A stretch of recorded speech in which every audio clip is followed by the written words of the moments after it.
Mi hermana dijo que le robé dinero a mis papás y me corrieron sin pensarlo 2 veces. Años después, su amiga reveló mensajes que demostraban que ella fingió todo. Ahora ha desaparecido y dejó a su hija atrás. Todo explotó en mi familia hace unos 2 años, y con lo que ha pasado últimamente, pensé en compartir todo este desastre. Es mucho, así que probablemente publique esto en partes. Bueno, yo, ahora de 26 años, 24 en ese entonces, vivía en casa de mis papás mientras terminaba mi carrera en fisioterapia. Me estaba partiendo el lomo trabajando a medio tiempo en un centro de rehabilitación mientras intentaba mantener mis calificaciones en mi último año. No era fácil, pero ahí la llevaba. Luego, mi hermana, Mariana, de 29 años, regresó a vivir a la casa después de su divorcio. Trajo con ella a su hija, Liliana, de 7 años, porque su exesposo la engañó con una compañera de trabajo y ella no podía pagar su propio departamento después de eso. Mis papás fueron súper buena onda al respecto. Hasta convirtieron la oficina de mi papá en una recámara para Lili. Al crecer, Mariana y yo éramos muy unidas a pesar de los 3 años de diferencia. Siempre me apoyaba en la escuela y hasta me dejaba juntarme con sus amigas a veces, pero todo cambió cuando se embarazó y se casó con su novio de la prepa a los 19. Dejó la universidad justo después de la boda y se dedicó a ser ama de casa. Después de eso, casi no nos veíamos, excepto en días festivos y reuniones familiares. Cuando regresó a la casa tras el divorcio, de verdad intenté reconectar con ella. Yo cuidaba a Lili cuando ella necesitaba hacer mandados o ir a entrevistas de trabajo. La invitaba a salir conmigo y mis amigas los fines de semana. Hasta le ayudé a hacer un perfil de citas cuando dijo que se sentía lista para seguir adelante, pero había algo raro en ella. Se veía súper amargada y me lanzaba unas miradas extrañas cuando yo hablaba de la escuela o de mis planes a futuro. Viéndolo en retrospectiva, hubo muchísimos focos rojos que ignoré por completo. Empezó a portarse muy rara unos meses después de mudarse. Siempre que mi mamá le preguntaba sobre su búsqueda de trabajo, se ponía a la defensiva. Desaparecía por horas los fines de semana diciendo que estaba en la biblioteca aplicando a trabajos, pero regresaba sin ninguna novedad y cuidaba su celular como si tuviera los códigos nucleares o algo así. Siempre lo traía bloqueado con contraseña, lo cual era nuevo en ella. En su momento no le di mucha importancia. Pensé que solo estaba estresada por el divorcio y por tratar de descifrar su vida como madre soltera. Yo estaba enfocada en mis propias cosas, terminar mi carrera, trabajar en el centro de rehabilitación y tratar de tener algo de vida social en el poco tiempo libre que me quedaba. Sin embargo, había ciertos momentos. La cachaba dándome miradas raras cuando hablaba de mi futuro o cuando nuestros papás decían algo bonito sobre mis calificaciones. Una vez la escuché por teléfono diciendo algo como, siempre ha sido la favorita de mamá y papá, pero no por mucho tiempo. Estoy casi segura de que hablaba de mí, lo cual no tenía ningún sentido porque yo me estaba partiendo el lomo por todo lo que tenía. Una noche, llegué a casa de mi turno en el centro de rehabilitación cerca de la medianoche, y encontré a Mariana en la oficina de mi papá revisando los cajones de su escritorio. Cuando me vio, dio un salto como si hubiera visto un fantasma y murmuró algo sobre estar buscando estampillas. Fue raro, pero yo estaba demasiado cansada para pensar en ello.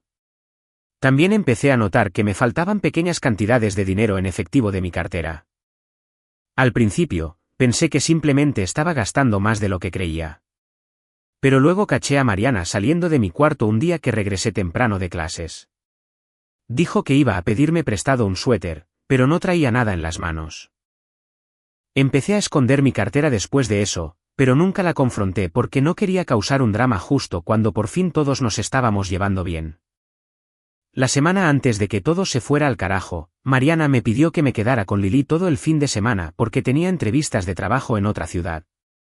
Acepté, aunque tenía un proyecto final importantísimo. Lili y yo nos la pasamos genial. Es una niña súper dulce. Pero cuando Mariana regresó el domingo por la noche, traía una bolsa y zapatos de diseñador nuevos. Cuando le pregunté por las entrevistas, me dio respuestas súper vagas y cambió de tema. Luego llegó ese domingo por la mañana en el que todo explotó. Yo había trabajado hasta tarde el sábado por la noche y me quedé dormida hasta como las 9 de la mañana. Me despertaron unos gritos en la planta baja. Al principio, pensé que Lili estaba haciendo un berrinche, Pero luego escuché a mi mamá llorando y a mi papá gritando.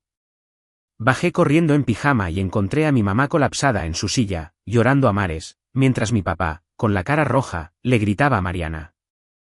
Ella les estaba mostrando algo en su celular con una mirada extraña y de satisfacción en el rostro. Cuando me vieron, mi mamá empezó a llorar más fuerte, y mi papá me miró con tanto asco que sentí náuseas. Mariana afirmaba que había encontrado pruebas de que yo les había estado robando dinero a nuestros papás durante meses para pagar mi colegiatura y mis fiestas. Les mostró capturas de pantalla de lo que parecían ser transferencias bancarias a mi cuenta y algunos recibos con mi nombre. Me quedé ahí, en completo shock, mientras mis papás y Mariana se me quedaban viendo. Mi corazón latía tan rápido que pensé que me iba a estallar. ¿Qué es esto?, exigió mi papá, su cara poniéndose roja mientras señalaba el celular. Faltan 935,000 pesos de nuestra cuenta. Yo. No entiendo, tartamudeé, intentando darle sentido a lo que estaba pasando. Mariana dio un paso al frente, con esa sonrisita arrogante asomándose en la comisura de sus labios. Encontré algo mientras usaba el iPad de mi mamá. Todas estas transferencias a tu cuenta. ¿Quieres explicarlo? Sentí un vacío en el estómago al mirar la pantalla. La evidencia parecía convincente. Transferencias bancarias con mi nombre, fechas, cantidades. Incluso había mensajes de texto que parecían enviados por mí confesando haber tomado el dinero. Eso no es real, prácticamente grité. Nunca les he quitado dinero. Esos ni siquiera son mis mensajes. Mi mamá ni siquiera me miraba. Solo estaba ahí sentada, llorando entre sus manos, con los hombros temblorosos. ¿Cómo pudiste hacernos esto?, susurró. Mamá, yo no fui. Te lo juro por mi vida. Sentí que se me llenaban los ojos de lágrimas. Esto no podía estar pasando. Todo esto es falso. Por favor, tienen que creerme. La cara de mi papá era una tormenta de ira y decepción. 85.000 pesos. Nuestros ahorros para el retiro. A tus propios padres. Su voz se quebró un poco, lo que de alguna manera dolió más que si hubiera gritado. Saqué mi celular frenéticamente, con las manos temblando tanto que apenas pude desbloquearlo. Miren, aquí están mis estados de cuenta. No hay depósitos de ese tipo. Pueden ver todo. Antes de que mis papás pudieran siquiera mirar, Mariana se encogió de hombros de forma casual. Seguro tiene una cuenta secreta que no conocemos. Es lo que yo haría. La forma en que lo dijo, tan calculada, tan ensayada, me heló la sangre. Pero mis papás no lo estaban viendo. No veían nada más allá de su propia conmoción y dolor. No puedo creer que traicionaras a la familia de esta manera, dijo mi papá, con una voz baja y peligrosa. Yo ya estaba llorando a mares, desesperada porque simplemente me escucharan. Por favor, solo llamen al banco, revisen sus estados de cuenta reales. Esto no es real. ¿Por qué no investigan al menos antes de creer lo peor de mí? Mi mamá seguía sin mirarme a los ojos. Solo seguía murmurando entre lágrimas, crié a una ladrona. ¿Qué le vamos a decir a la gente? Mi papá señaló hacia las escaleras, con la mano temblando un poco. Tienes 2 horas para empacar tus cosas y largarte. Ninguna hija mía le robaría a sus propios padres. Papá, por favor, supliqué con la voz quebrada. Mamá, me conocen de toda la vida. ¿Alguna vez les he dado motivos para no confiar en mí? ¿Podemos al menos hablar de esto? Pero fue como hablarle a la pared. Mi mamá se dio la vuelta por completo, incapaz siquiera de mirarme. Mi papá solo repitió, 2 horas, ni un minuto más, antes de salir de la sala. Me quedé ahí llorando, viendo cómo toda mi vida se desmoronaba a mi alrededor. Y a través de mis lágrimas, pude ver a Mariana observando toda la escena con esa sonrisa de satisfacción, como si acabara de ganar un juego enfermizo que yo ni siquiera sabía que estábamos jugando. Entre lágrimas, llamé a mi mejor amiga, Sofía. Vino de inmediato a ayudarme a empacar. Solo pude llevarme lo que cabía en 2 maletas, principalmente ropa y documentos importantes como mi acta de nacimiento y mi pasaporte. Cuando me iba, Mariana tuvo el descaro de abrazarme y susurrarme, no te preocupes por Lily. Yo me aseguraré de que esté bien cuidada. La forma en que lo dijo me puso la piel de gallina, pero estaba demasiado alterada para procesar lo que quería decir. Después de que mis papás me corrieron, Sofía y sus papás me dejaron quedarme en su cuarto de visitas mientras veía qué hacer. Mis papás bloquearon mi número y mi correo electrónico de inmediato. Hasta me bloquearon de todas las redes sociales. O sea, ¿quién le hace eso a su propia hija sin siquiera investigar bien?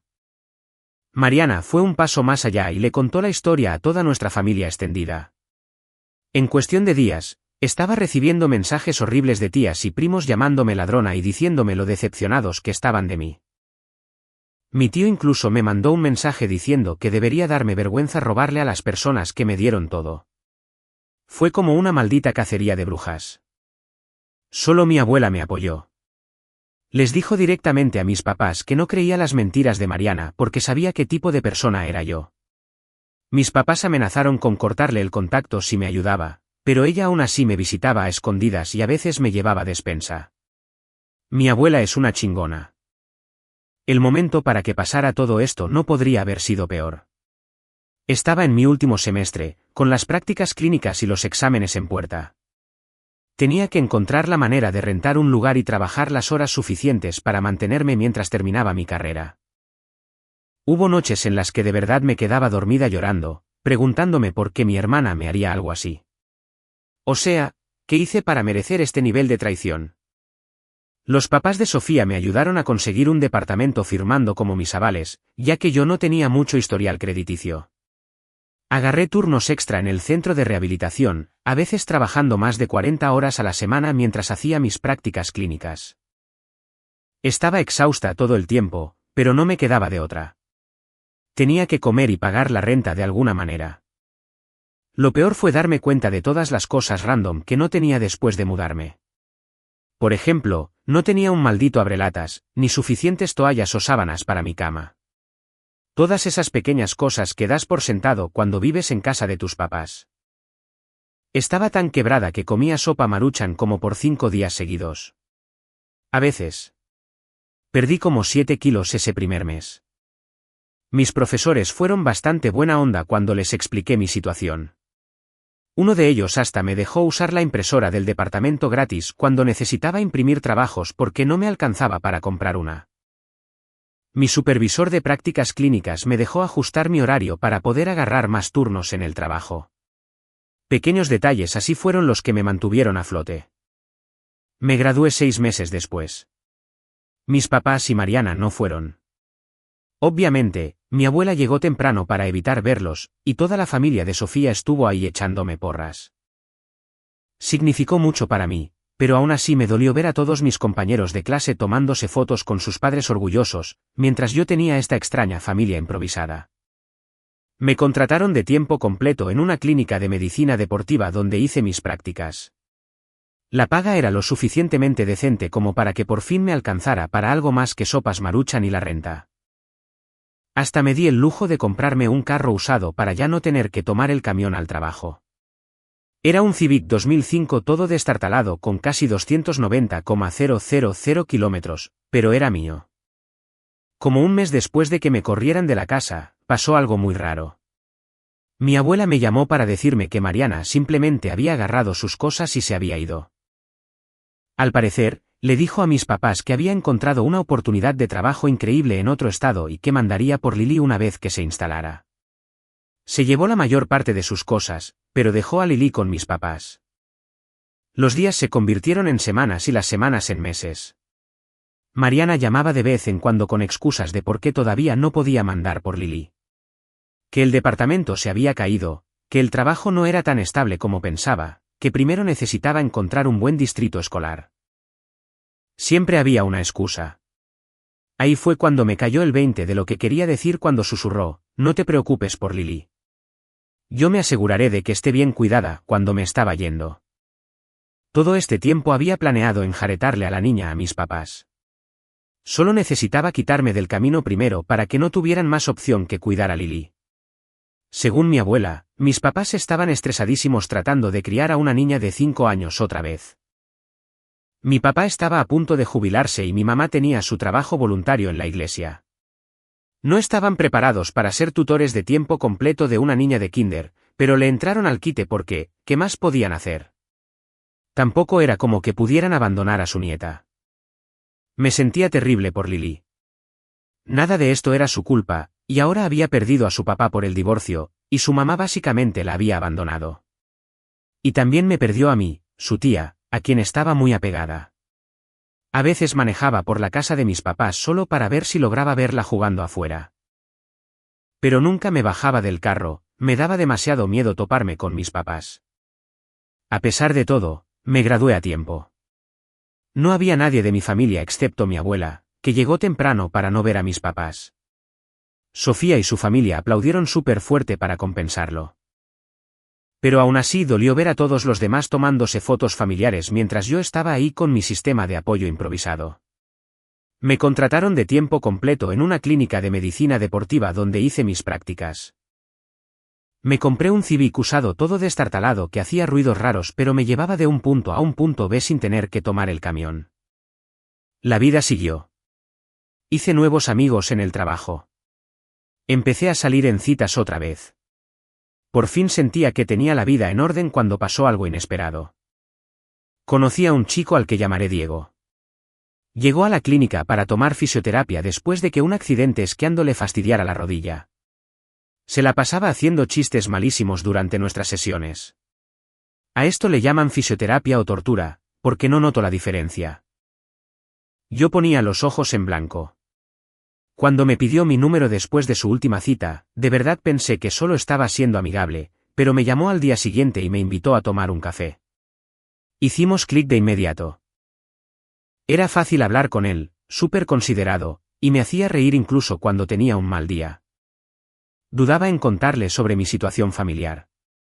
La mayoría de los hombres huyen despavoridos cuando escuchan la palabra drama, pero como a los 3 meses de salir, el tema surgió de forma natural cuando me preguntó sobre mi infancia. Le di la versión resumida: mi hermana me incriminó de robo, mis papás me corrieron de la casa sin investigar y mi hermana abandonó a su hija con ellos. En lugar de alejarse lentamente, Diego se encabronó por mí. No podía entender cómo unos padres podían echar a su hija sin siquiera comprobar las acusaciones.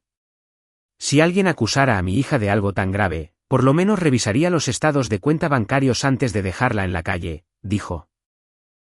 Su reacción me hizo sentir validada de una forma que nunca antes había sentido. Tal vez no estaba loca por seguir dolida y enojada. Tal vez lo que hicieron mis papás de verdad era tan jodido como se sentía. Después de salir por unos 8 meses, Diego me sugirió que intentara ver a Lily de nuevo. Podía notar cuánto la extrañaba por la forma en que hablaba de ella. Tenía miedo, porque ver a Lily significaba posiblemente ver a mis papás, y no estaba segura de estar lista para eso. Pero Diego tuvo una buena idea. Me sugirió que me acercara a mi abuela y viera si podía organizar una reunión en un lugar neutral, como un parque o algo así.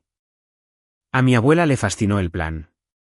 Llevaba meses intentando que me reconectara con Lily, diciendo que la pobre niña preguntaba por mí todo el tiempo.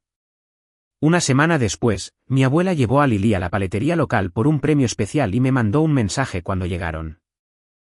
Estaba tan nerviosa que casi vomito en el estacionamiento.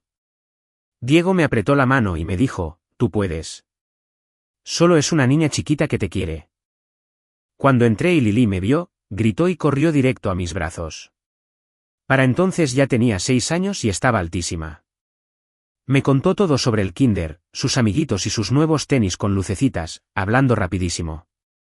Intenté no llorar, pero fracasé miserablemente. Esta niñita, a la que tanto amaba, había sido daño colateral de los juegos egoístas de su mamá. Lily también estaba súper emocionada de conocer a Diego. De inmediato empezó a mostrarle todas sus calcomanías y a preguntarle si le gustaban los dinosaurios. Él le dijo que sí, hombre inteligente. Para el final de nuestra cita en la paletería, ya le decía a tío Diego, lo que nos provocó a ambos sentimientos encontrados. Cuando nos íbamos, Lily me preguntó cuándo podría volver a verme. Miré a mi abuela, sin saber bien qué decir. Mi abuela sugirió que tal vez podríamos repetir esto la próxima semana. Estuve de acuerdo. De inmediato, Lily me hizo hacer una promesa con el dedo meñique de que no volvería a desaparecer. Esa promesa con el meñique lo cambió todo. Me di cuenta de que no podía seguir evitando a mis papás si eso significaba perderme la vida de Lily. Ella merecía algo mejor que eso. Ya había sido abandonada por su mamá. No necesitaba que su tía desapareciera también. Así que tomé una decisión. Le mandé un mensaje a mi papá esa noche: quiero ver a Lily regularmente. Estoy dispuesta a coordinar para dejarla y recogerla, si ustedes lo están. Su respuesta llegó casi de inmediato: deberíamos hablar en persona. Ven a cenar mañana. Me quedé mirando el celular por mucho tiempo. Cenar en su casa. ¿Estaba lista para eso? No estaba segura. Pero sabía una cosa: haría lo que fuera por esa niñita. Incluso enfrentar a las personas que me echaron a la calle sin pensarlo dos veces. Diego se ofreció a acompañarme para darme apoyo moral, pero sentí que necesitaba hacer esto sola. Iba hecha un manojo de nervios manejando hacia allá, casi me doy la vuelta como 3 veces. Cuando por fin me estacioné frente a la casa de mis papás, me quedé en el carro unos 10 minutos intentando calmarme. Hay algo súper extraño en tocar el timbre de la casa donde creciste. Mi mamá abrió la puerta. Se veía más vieja de alguna manera, aunque solo había pasado como año y medio. Intentó abrazarme, pero di un paso atrás. Todavía no estaba lista para eso. Puso cara de dolor, pero intentó disimularlo con una sonrisa. Lily ha estado tan emocionada todo el día sabiendo que venías, me dijo, como si esa fuera la única razón por la que yo estaba ahí. Lo cual, honestamente, era cierto. Lily bajó corriendo las escaleras y se me abalanzó para abrazarme. Ese changuito podría derribar a un jugador de fútbol americano con su entusiasmo. Mi papá salió de la cocina viéndose súper incómodo. Intentó sonar casual: la cena ya casi está lista. Lo más raro fue cómo actuaban, como si esta fuera solo una cena familiar normal. Como si no me hubieran corrido y cortado de tajo, como si no hubieran bloqueado mi número y mis redes sociales, como si no hubieran creído lo peor de mí sin una sola prueba. Nos sentamos a comer y empezaron con una plática trivial. Yo daba respuestas cortas y me enfoqué en Lily, que me estaba contando sobre su proyecto de ciencias acerca de las mariposas. Por fin, después de la cena, cuando Lily se fue a ver la tele a la sala, mi mamá sacó el café y mi papá se aclaró la garganta. Aquí vamos, pensé. Queremos que vuelvas a ser parte de la vida de Lily, dijo él. Te extraña muchísimo. Yo asentí: por eso estoy aquí, por ella. Mi mamá intervino: habíamos estado pensando que tal vez podrías llevártela a veces los fines de semana. Darnos un pequeño descanso.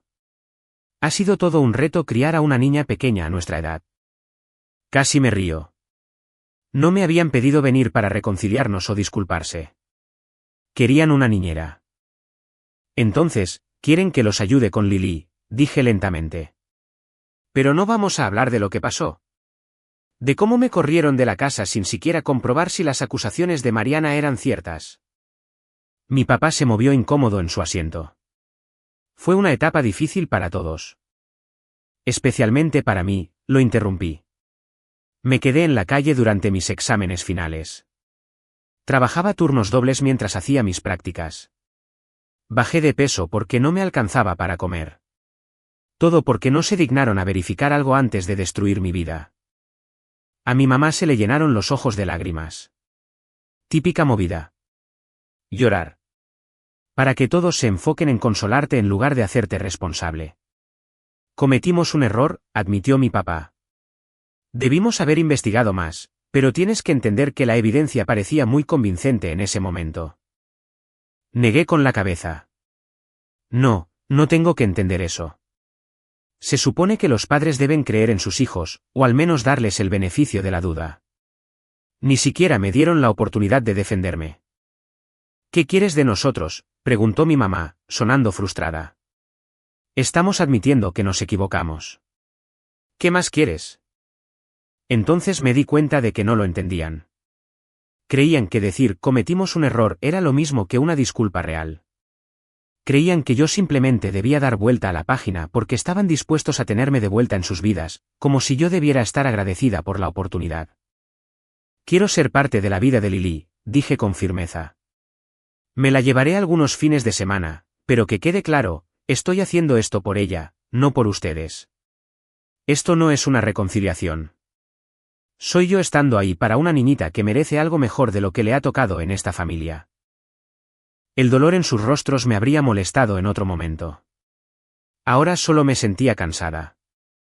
Acordamos un horario. Yo pasaría a recoger a Lily un sábado sí y otro no por la mañana, y la traería de vuelta el domingo por la tarde. Cuando me iba, mi papá lo intentó una vez más. Seguimos siendo tus padres, dijo. Te seguimos queriendo. Lo miré directo a los ojos, los padres no hacen lo que ustedes hicieron. El amor no actúa de la forma en que ustedes actuaron. Luego me fui, me subí a mi carro y lloré todo el camino a casa. Diego me estaba esperando en mi departamento con helado y un hombro sobre el cual llorar. Después de contarle todo, me dijo algo que de verdad se me quedó grabado. Sabes, puedes tener una relación con Lily sin tenerla con ellos. Eres una adulta. Tú decides qué tipo de contacto tienes con las personas que te lastimaron, aunque sean tu familia. Tenía razón. Y eso fue lo que hice.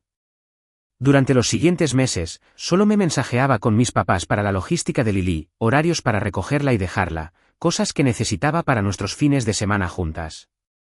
Fuera de eso, mantuve mi distancia emocionalmente. Nada de cenas familiares, ni reuniones en días festivos, solo breves olas y adioses en la puerta. Como a los 6 meses de este arreglo, Diego me propuso matrimonio. Estábamos haciendo senderismo en un parque nacional hermoso, y cuando llegamos a un mirador increíble con todo el valle extendiéndose frente a nosotros, se puso de rodillas. Cuando llamé a Sofía para contarle, gritó tan fuerte que tuve que alejar el celular de mi oreja. Cuando llamé a mi abuela, lloró lágrimas de felicidad y me dijo que había estado rezando para que encontrara a alguien que me valorara de verdad después de todo lo que mi familia me hizo pasar. Decidí decirles a mis papás durante una recogida de Lily.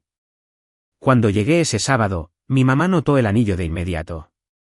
¿Estás comprometida?, preguntó sorprendida.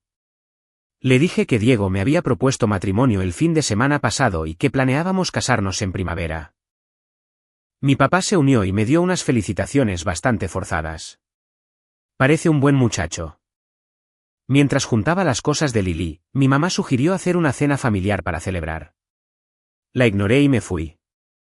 Esa noche, mientras Lily robaba pedacitos de queso mientras Diego preparaba pizza, preguntó, «¿Ahora que te vas a casar, vas a ser mi mamá en lugar de mi tía?» Se me encogió el corazón. Siempre seré tu tía y Diego será tu tío de verdad.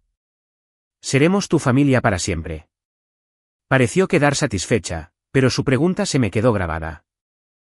Después de que se durmió, Diego y yo acordamos que, sin importar lo que pasara con mis papás, Lily siempre tendría un hogar estable y amoroso con nosotros.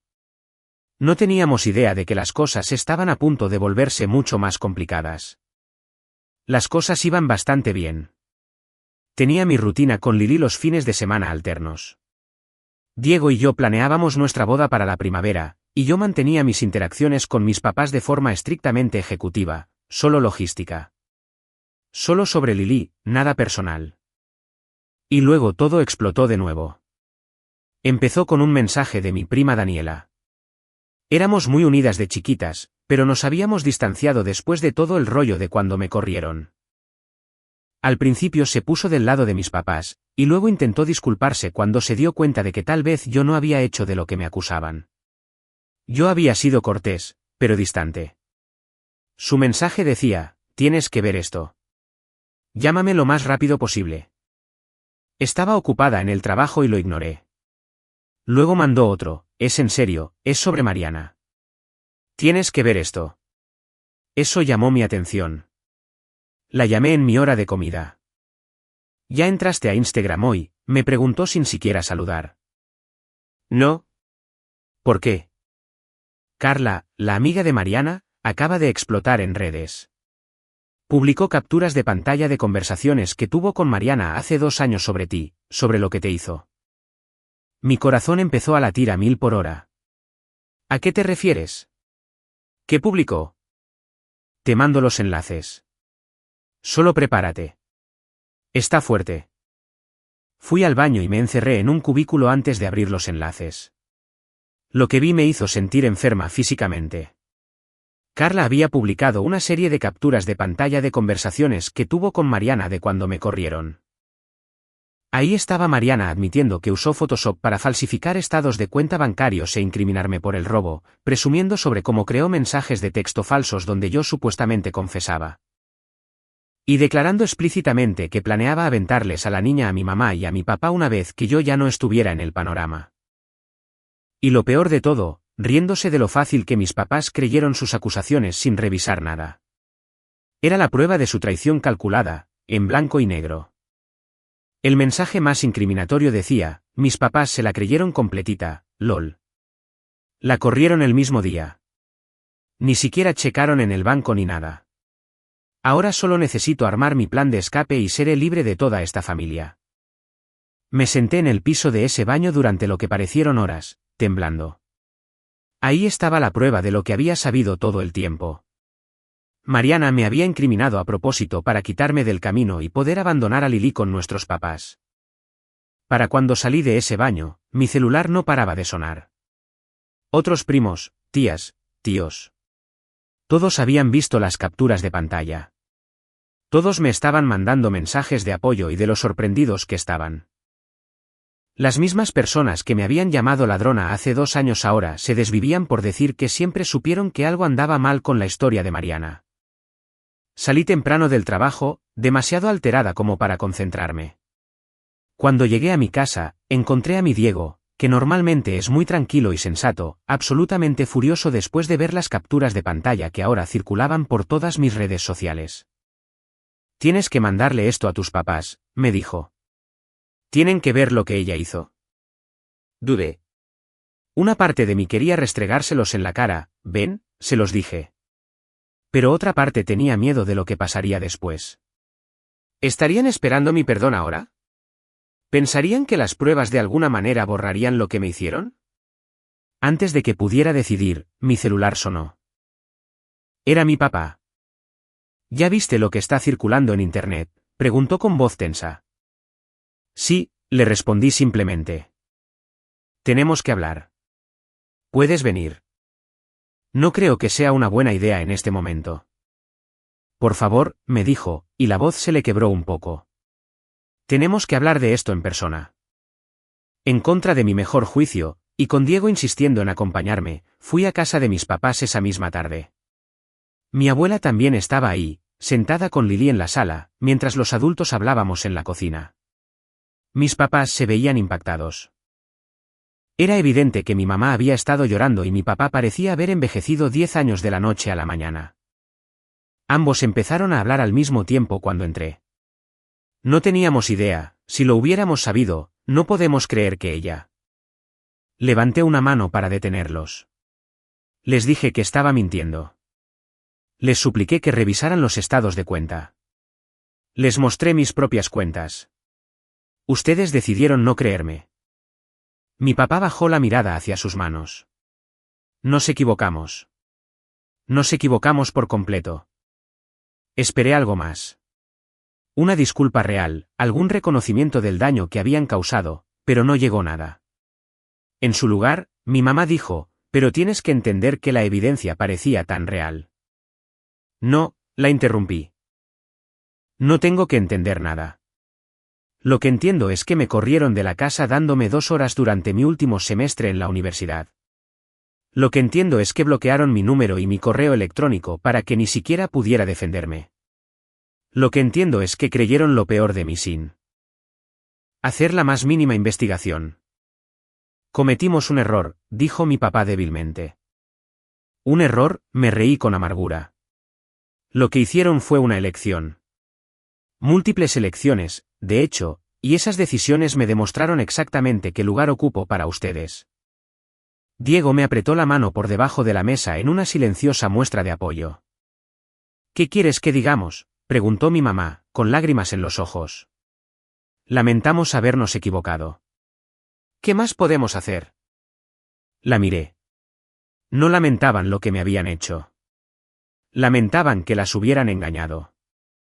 Lamentaban quedar mal frente a la familia ahora. Lamentaban que les hubieran visto la cara. Pero no lamentaban realmente cómo me habían tratado. ¿Saben qué? dije lentamente. No hay nada que puedan decir, porque en realidad esto no se trata de Mariana. Sí, ella mintió. Sí, ella los manipuló. Pero ustedes eligieron creerle sin tener pruebas. Ustedes eligieron echarme a la calle. Ustedes eligieron cortar todo contacto. Esas fueron sus elecciones. Y me demostraron exactamente qué clase de padres son. El rostro de mi papá se endureció. Eso no es justo. Nosotros también fuimos víctimas de las mentiras de Mariana. La diferencia, le dije poniéndome de pie, es que ustedes tenían la opción de elegir, yo no la tuve. Ustedes eligieron creer lo peor de su hija sin ninguna prueba. ¿Qué clase de padres hacen eso? Me di la vuelta para irme, pero mi mamá me agarró del brazo. ¿Y qué va a pasar con Lily? Ella te necesita. No se preocupen. Seguiré viendo a Lily. Me la seguiré llevando los fines de semana, pero esto no cambia nada entre nosotros. En realidad, no se han disculpado por lo que me hicieron. Solo han expresado arrepentimiento por haber sido engañados. Entonces eso es todo, me preguntó mi papá. Simplemente nos vas a cortar de tajo después de que admitimos nuestro error. Admitir que se equivocaron no es lo mismo que disculparse por el daño que causaron, le dije con calma. E incluso si se disculparan sinceramente, eso claramente no me obliga a perdonarlos ni a fingir que ya todo está bien. Salí de ahí con Diego justo detrás de mí. Nos detuvimos en la sala para despedirnos de Lily y de mi abuela, y prometimos verlas el fin de semana como habíamos planeado. Mientras íbamos manejando a casa, Diego me preguntó si estaba bien. No, la verdad no lo estaba.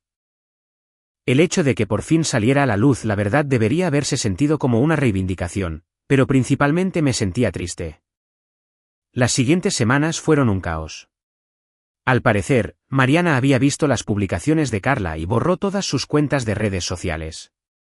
Según mi abuela, llamó a mis papás hecha una furia, acusándolos de poner a todos en su contra y amenazando con venir a llevarse a Lily. Ellos le respondieron solicitando la tutela de emergencia de Lily, usando las capturas de pantalla como evidencia de la intención de Mariana de abandonar a su hija. Mientras tanto, los planes de la boda continuaban. Diego y yo encontramos un hermoso resort en las montañas para la ceremonia y la recepción. Sus papás nos apoyaron muchísimo y se ofrecieron a ayudarnos con los gastos y la organización. Mi abuela estaba fascinada e inmediatamente se ofreció como voluntaria para ayudarnos con lo que necesitáramos. Cuando llegó el momento de enviar las invitaciones, Diego me hizo la pregunta que tanto había temido. ¿Qué onda con tus papás? Lo pensé mucho. Decidí no invitarlos. No se trataba de un castigo. Se trataba de tener en nuestra boda a personas que de verdad nos quisieran y nos apoyaran. Personas que estuvieron a mi lado cuando las cosas se pusieron difíciles, no solo cuando era fácil o conveniente. Les escribí una carta explicándoles mi decisión. He pensado mucho en si invitarlos a la boda. He decidido que no puedo. Este día se trata de celebrar el amor y el compromiso con personas que han demostrado esas cualidades de manera constante. Aunque seguiré manteniendo una relación con ustedes por el bien de Lily. No estoy lista para fingir que somos una familia feliz. La verdad es que me lastimaron profundamente. No solo por creer en las mentiras de Mariana, sino por lo rápido y por completo que me hicieron a un lado. Por lo poco que investigaron antes de decidir que yo era culpable y por cómo me bloquearon para evitar que me defendiera. Esas acciones me demostraron cuál es mi lugar con ustedes. Y eso no se puede deshacer con las capturas de pantalla de Carla. Espero que puedan respetar mi decisión y no traten de entrometerse en este evento. Seguiré viendo a Lily tal y como lo acordamos. Envié la carta y me preparé para las consecuencias. Llegaron muy rápido. Mi papá me llamó furioso. Así que esta es tu venganza, ¿no? Excluirnos de tu boda después de que admitimos que nos equivocamos. Es poner un límite, le dije con calma. Estoy invitando a personas que me hacen sentir segura y amada. Ustedes no cumplen los requisitos. Soy tu padre. Tengo el derecho de caminar contigo hacia el altar. Renunciaste a ese derecho cuando me corriste de la casa dándome 2 horas y cuando me bloqueaste el celular durante más de un año. Mi mamá se puso al teléfono después, llorando, diciendo que ya habían sufrido suficiente y que yo estaba siendo cruel deliberadamente al excluirlos de este día tan importante. No se lo tomaron nada bien. Durante las semanas siguientes, intentaron de todo, viajes de culpa, ataques de ira y hasta mandar a otros familiares a rogar por ellos, pero no cedí. Esta era un área en la que no estaba dispuesta a ceder. Los papás de Diego, benditos sean, se ofrecieron a contratar seguridad para la boda por si acaso mis papás decidían aparecerse sin invitación. Nadie debería tener que preocuparse por el drama familiar en el día de su boda, me dijo su mamá amablemente. El día de la boda por fin llegó después de semanas de planificación. Todo era perfecto. El lugar en las montañas estaba hermoso. Lili estaba practicando sus tareas como niña de las flores. Mi abuela estaba lista para caminar conmigo hacia el altar. Los papás de Diego organizaron la seguridad por si acaso, lo cual resultó ser 100% necesario. Una hora antes de la ceremonia, mi celular se llenó de mensajes de la mamá de Diego. Tus papás están aquí. Están exigiendo que los dejen entrar y tu papá insiste en que él te va a llevar al altar. La llamé de inmediato. Resulta que mis papás se aparecieron con Mariana, que al parecer voló desde Cancún nada más para esto. Le estaban diciendo a los guardias de seguridad que había un malentendido y que ellos eran invitados esperados. Mi papá estaba amenazando con llamar a la policía, diciendo que estábamos secuestrando a Lili. Puras mentiras. Mi abuela tenía un permiso por escrito. Le dije a la seguridad que no los dejaran acercarse al lugar y que llamaran a la policía por invasión de propiedad si era necesario. No iba a permitir que me arruinaran el día. La ceremonia empezó con 20 minutos de retraso, pero por lo demás fue perfecta. El papá de Diego me llevó al altar. Lili esparció pétalos por todas partes, la mayoría sobre los invitados, no en el pasillo. Y la cara de Diego al verme es un recuerdo que atesoraré por siempre. Justo cuando nos declararon marido y mujer, de alguna manera mi papá logró pasar el primer filtro de seguridad y empezó a gritar sobre los derechos de los padres y cómo él debería haber sido quien me entregara. Los primos de Diego, que solían jugar fútbol americano, lo interceptaron antes de que llegara lejos. Vaya que su momento fue patético. La recepción estuvo increíble. Solo personas que genuinamente se preocupaban por nosotros celebrando juntos. Después me enteré de que mis papás y Mariana también intentaron colarse ahí y los escoltaron fuera de la propiedad, con mi papá todavía gritando sobre cómo merecían estar ahí y Mariana grabando todo con su celular. Un mes después, intentaron cancelar mis derechos de visita a Lili por medio de su abogado, afirmando que yo era una influencia inestable, con ira no resuelta, diciendo puras mentiras de que yo hablaba mal de ellos con Lili, y que era errática. El abogado de la familia de Diego nos aseguró que su caso no tenía fundamentos, ya que yo tenía todo documentado. Retiraron el caso cuando se dieron cuenta de que contraatacaríamos con pruebas. Su siguiente movida fue aparecerse sin avisar en nuestra casa durante su tiempo con Lili, tratando de hacerme sentir culpable para que los dejara entrar. Después de la tercera vez, Diego instaló cámaras de seguridad e implementamos una estricta política de 0 visitas sin previo aviso. Ya han pasado 6 meses desde la boda. Sigo viendo a Lili un fin de semana sí y otro no, pero la dejo y la recojo en casa de mi abuela para evitar a mis papás. Mariana regresó a Cancún y llama a Lili tal vez una vez al mes para tener pláticas de 5 minutos. A veces todavía me enojo por todo. Por cómo me tiraron a la basura basándose en mentiras, por cómo nunca se disculparon de verdad, por tratar de que mi boda se tratara sobre ellos, y por usar a Lili como un arma. Pero más que nada, siento tristeza por ellos. Nunca conocerán bien a su nieta porque eligieron su orgullo por encima de la relación con su hija. Pero esa tristeza no significa que los dejaré volver a entrar a mi vida. Me he construido una buena vida sin ellos. Un esposo amoroso, una carrera exitosa, un vínculo fuerte con Lili, una relación más profunda con mi abuela y unos suegros que me tratan más como familia de lo que jamás lo hicieron mis propios padres. A veces, la familia que construyes es más fuerte que en la que naces.